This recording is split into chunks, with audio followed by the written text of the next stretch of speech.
Madam काय सांगाल, रिया राठोड यांच्या निलंबनाविरुद्ध तुम्ही आहात, नेमकं काय आहे कारण?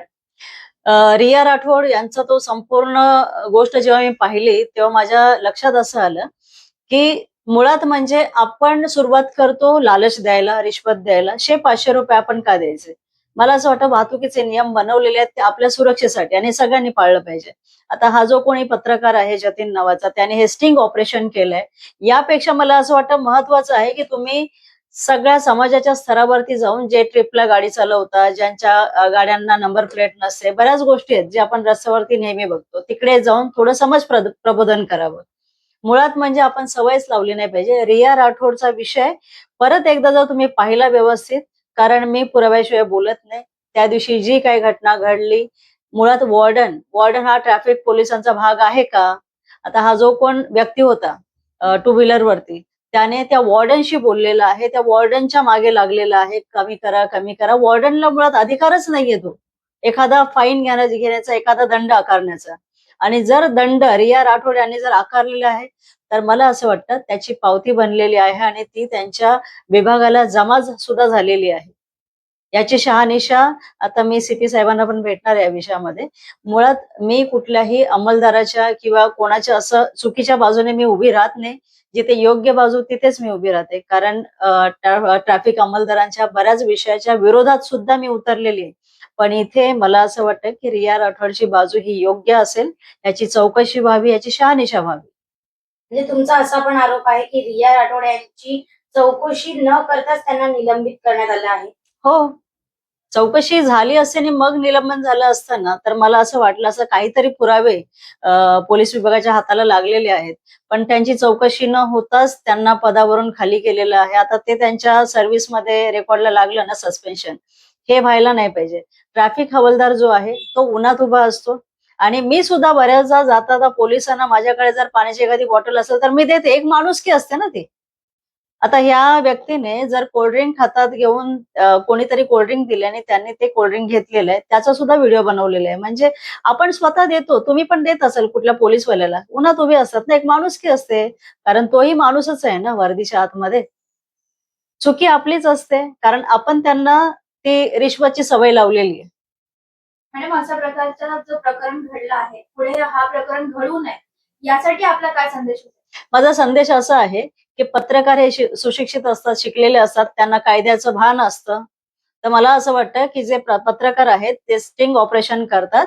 त्यापेक्षा मला असं वाटतं, की तुम्ही समाज प्रबोधन करा. जे प्रत्येक पॅरेंट सुद्धा आपल्या टीनेजर्सच्या मुलाच्या हातामध्ये गाडीची चावी देतात.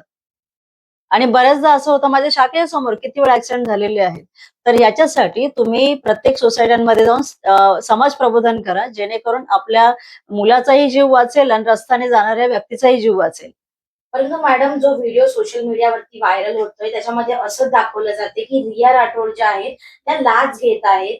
तर या विषयावरती आपण काय सांगाल? माझ्याकडे जो व्हिडिओ आलेला आहे त्याच्यामध्ये वॉर्डन पैशांची वार्ता करतानाचा व्हिडिओ आहे माझ्याकडे जो आहे तो.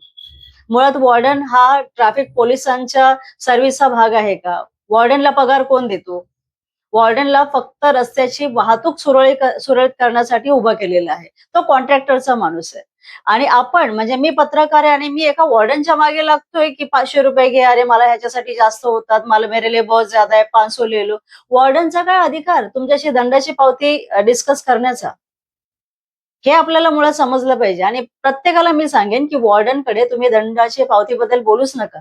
जो काही दंड आहे ऑनलाईन आहे ना, त्याच वेळेला भरायची गरज पण नाही. आता हा जो कोण पत्रकार आहे, त्याच्या गाडीवरती जवळ-जवळ 10 दंडाच्या पावत्या झालेल्या आहेत. त्याच्यातले 2 दंड बाकी होते. एक मला वाटते त्या दिवशीच रिया राठोडने 2 चलान त्यांच्याकडनं वसूल केलेले आहेत.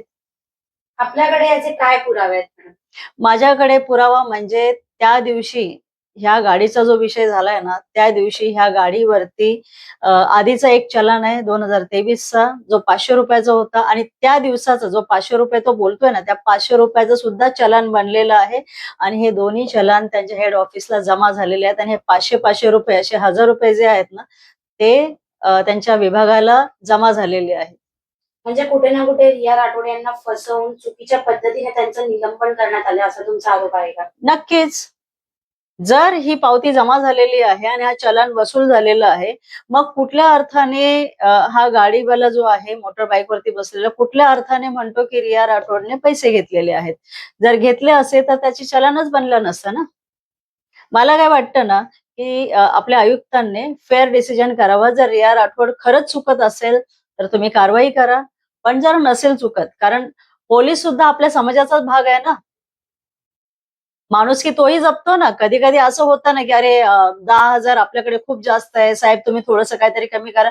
तोही थोडंसं माणुसकी दाखवतो ना. ठीक आहे, मग तुम्ही हेल्मेटचा फाईन भरा. असं होतं ना. सगळेच पोलिसवाले सारखे नाहीयेत. बरेच जण आहेत. मोठा एखादा दंड असेल तर ते म्हणतात, "चला पी-यू-सीचा दंड द्या. हेल्मेटचा दंड भरा." अशा प्रकारे तेही माणुसकी दाखवतात ना. रिया राठोडने त्या दिवशी मोटरसायकलवाल्यावरती कोणता दंड मारला होता? त्यांचा ॲक्चुअली इन्शुरन्स संपलेला होता 2023-24 मध्ये पी संपलेली होती आणि याचा दंड त्यांनी मारलेला होता. त्यांना काहीतरी मला वाटतंय 4,000 चा काहीतरी दंड असेल त्यांचा. पण त्यांच्याकडनं ₹500 त्यांनी चलान मारलेलं आहे. ते मला वाटतं पी त्यांनी मारलेला आहे तो दंड त्यांना.